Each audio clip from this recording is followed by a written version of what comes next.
What if I told you that the endless storm inside your head, the one that keeps you awake at night, the one that replays the same scene over and over again, could be calmed in just 10 minutes? What if overthinking, that constant cycle of doubt and worry, wasn't a prison but a doorway, one you can step through, starting right now? Most people believe overthinking is a sign of intelligence, that if you just analyze more, you'll eventually find peace. But here's the truth. Overthinking doesn't bring peace. It steals it. It doesn't give clarity. It blurs it. And yet, the good news is this. You already have the power to silence it. Think about how many times you've been paralyzed by choice. A simple text message left unanswered. An opportunity you didn't take. A conversation you never started. All because your mind built 1,000 possible outcomes, 1,000 what-ifs, and none of them ever came true. Overthinking has a way of making you live everywhere except in the moment. You're stuck between the past you can't change and the future you can't predict, and in that space, life quietly slips away. So why do we overthink?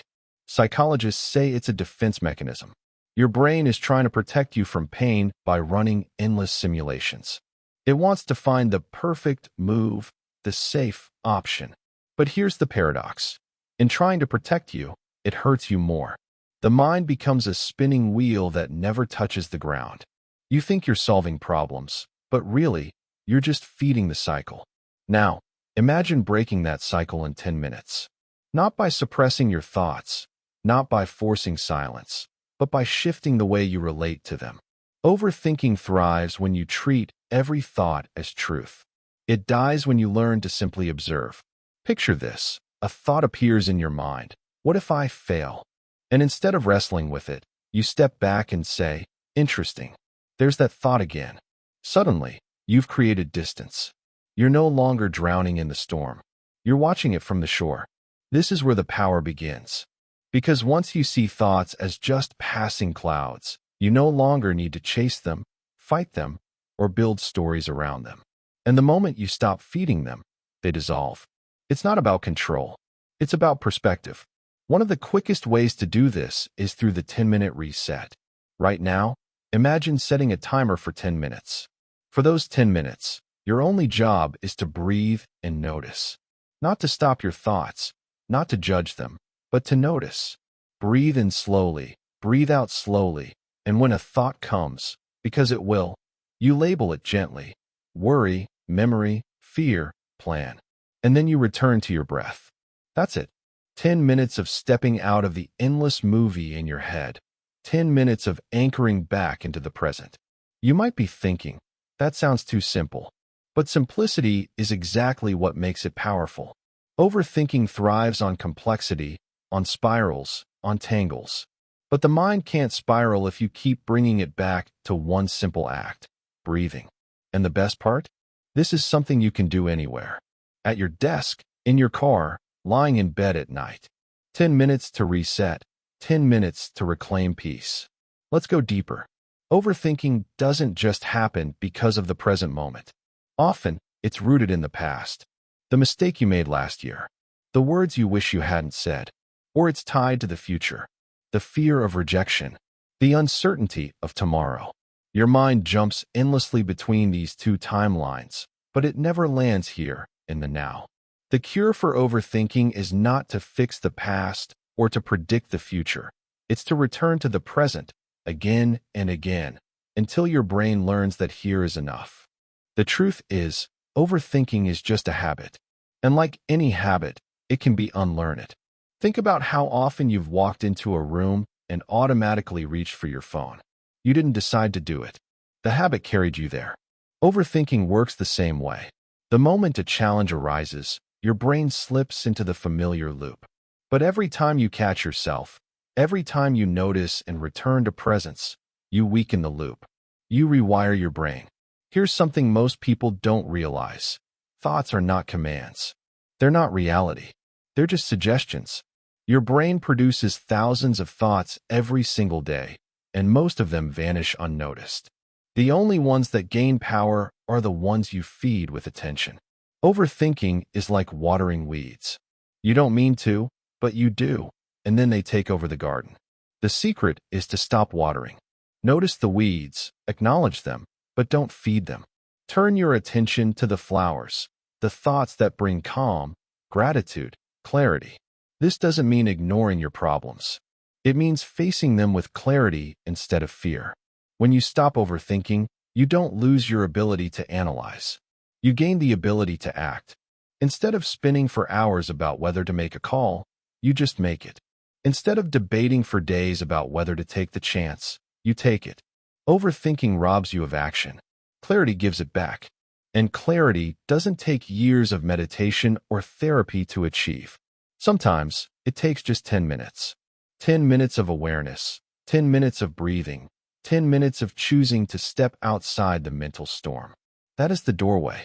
And the moment you step through it, you begin to see just how much of your life was being drained by thoughts that never needed your attention in the first place. You see, overthinking thrives in uncertainty. The less clarity you have about your choices, your identity, or your direction, the more space your mind has to spin endless possibilities.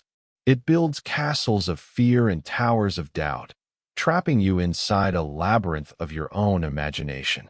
But there's something you must realize. Your thoughts are not facts. They are interpretations, stories, projections, and often distortions. When you start treating every thought as a truth, you hand over your power. And that is why the practice of questioning your thoughts is so liberating. Ask yourself, is this thought absolutely true? Can I be certain beyond any doubt? What if the opposite were true?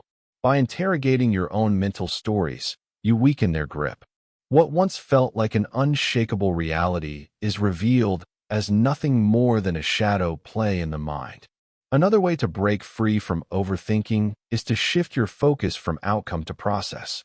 People overthink because they fear what might happen. They want guarantees, certainty, perfect answers. But life does not deal in guarantees. It deals in probabilities, risks, and opportunities. If you can accept that no path is without uncertainty, then overthinking loses its fuel. Instead of asking, what if I fail? You can ask, what small step can I take right now? Action dissolves rumination. The moment you take a step forward, however small, you disrupt the endless cycle of mental spinning. Progress, even imperfect progress, creates clarity. But here is the paradox. Stopping overthinking is not about controlling every thought.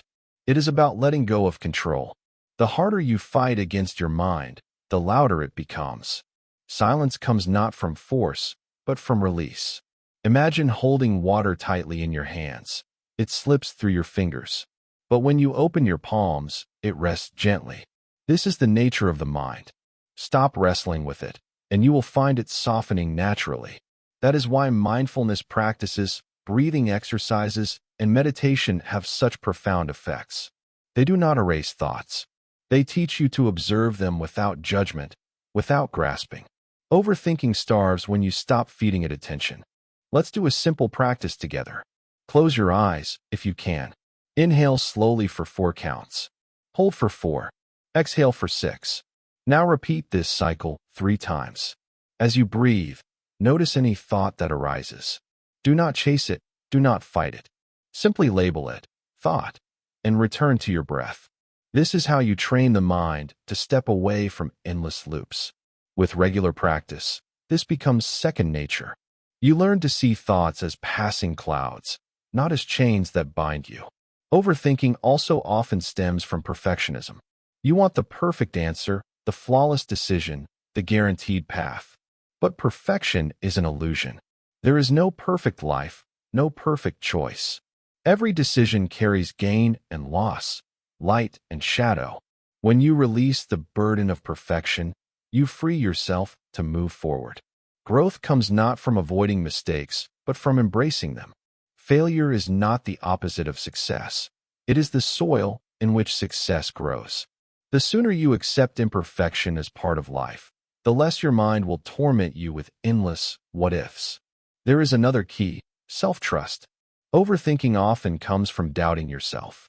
You fear making the wrong choice because you don't trust that you can handle the outcome.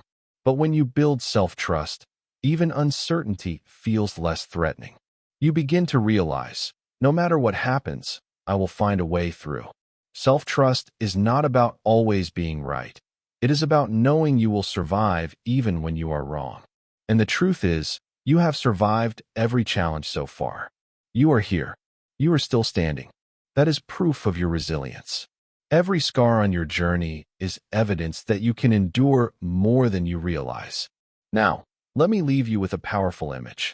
Imagine your thoughts as a crowded marketplace, voices shouting from every corner.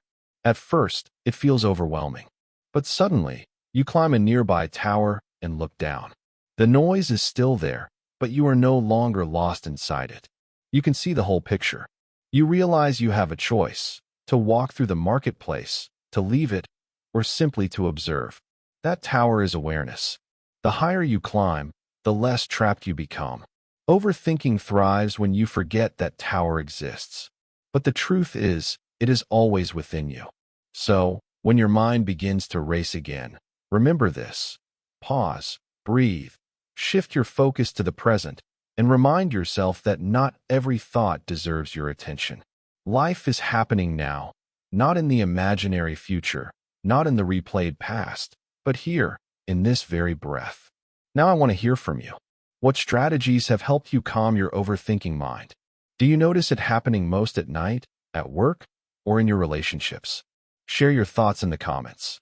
I'd love to read your experiences, and you might help someone else who feels trapped in their thoughts. Remember this: freedom from overthinking is not about emptying your mind. It is about reclaiming your power to choose what you focus on. You are not your thoughts. You are the one who notices them, the one who decides which ones matter. Take back that power, and your life will change in ways you cannot imagine.